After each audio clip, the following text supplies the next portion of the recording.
ఈరోజు హైదరాబాద్లోని మెగాస్టార్ చిరంజీవి గారి బ్లడ్ బ్యాంక్లో రక్తదానం చేసిన దర్శి నియోజకవర్గం జన సైనికుడు మరియు KR news coordinator Gorantla Surendra గారిని అభినందించిన చిరంజీవి యువత రాష్ట్ర అధ్యక్షులు స్వామినాయుడు గారు.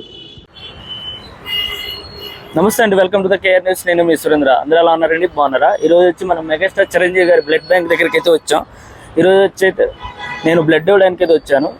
చిరంజీవి గారికి పద్మవిభూషణ్ అవార్డు వచ్చినందుకు నేను ఈరోజు మెగా బ్లడ్ కార్యాలయానికి అయితే వచ్చాను. ఈరోజు బ్లడ్ ఇవ్వడానికి అయితే ఇక్కడికి వచ్చాను. ఒకసారి వెళ్దామండి లాంకి.